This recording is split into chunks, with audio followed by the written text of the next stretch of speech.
पूर्वी दिल्ली मनोज तिवारी के समर्थन में वोट मांगने आए केंद्रीय मंत्री श्री गिरिराज सिंह।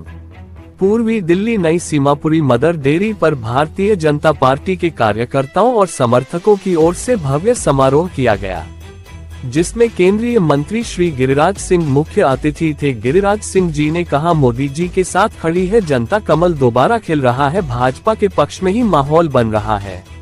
उससे ये साफ है कि मोदी जी के नेतृत्व में तीसरी बार जनादेश मिल रहा है। गिरिराज सिंह ने कहा कि पिछली बार कन्हैया कुमार जी को 4 लाख से ज्यादा वोटों से परास्त किया था, मैंने इस बार मनोज तिवारी जी उनको परास्त करेंगे।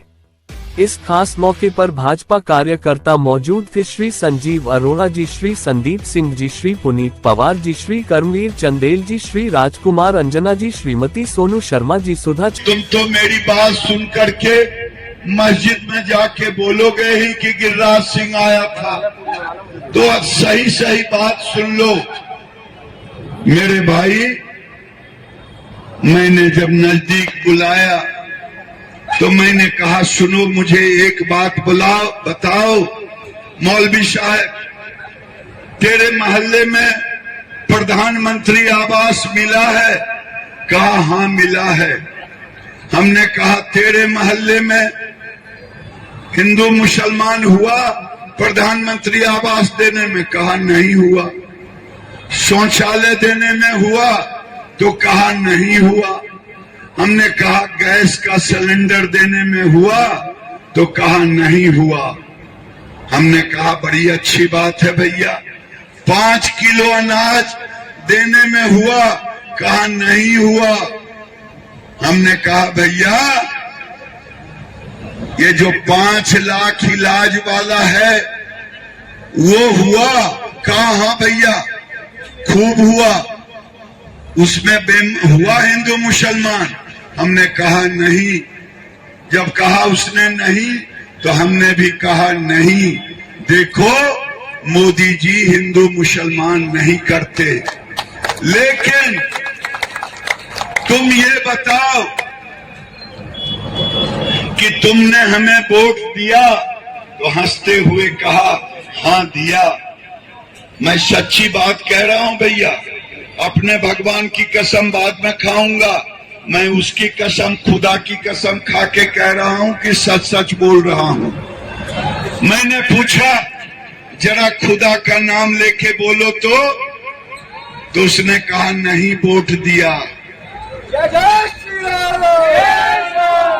तो मैंने कहा मोदी जी ने गाली दी थी क्या? तो नहीं।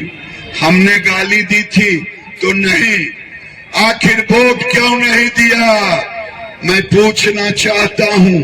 मैं उस बार भी मुझे यही टुकड़े टुकड़े गैंग को वोट दिया, फिर भी जमानत जब्त करा दिया।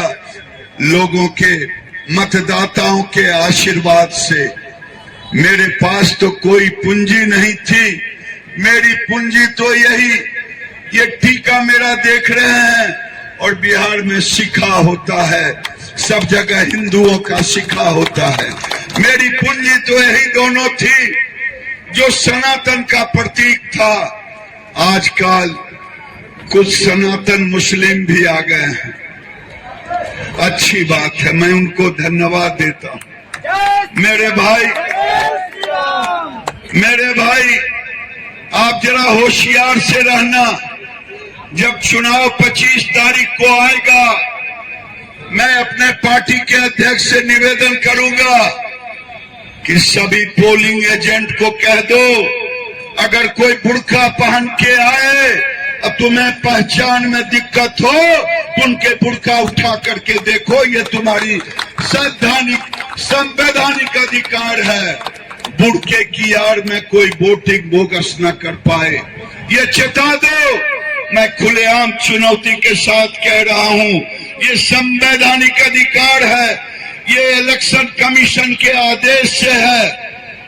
लोग हर चीज को अधिकार मान रहे हैं, और फिर भी हम इतना अधिकार दे रहे हैं कि रात को अफजल गुरु के लिए 2 बजे दरवाजे खुलते, फिर भी कहते कि मोदी हमें कुछ नहीं देता।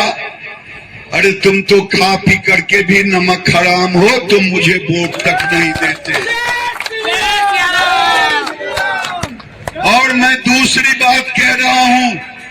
मोदी जी ने पूरे दुनिया में, जब मनमोहन सिंह की सरकार थी, मनमोहन सिंह से पूछा गया कि मनमोहन सिंह ने कहा भारत की संपत्ति पर सबसे पहला अधिकार मुसलमानों का है, सबसे पहला अधिकार मुसलमानों का है। मोदी ने क्या कहा? सबसे पहला अधिकार गरीबों का है, गरीबों का है। क्या गरीबों का होना चाहिए या मुसलमानों का? गरीबों का होना चाहिए।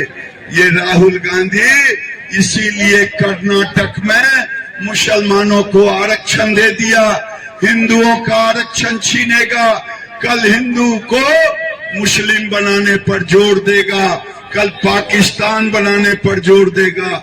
मोदी जी विकास के लिए जहां डिफेंस में हम एक्सपोर्ट कर रहे हैं, आज तक डिफेंस में एक्सपोर्ट नहीं हुआ।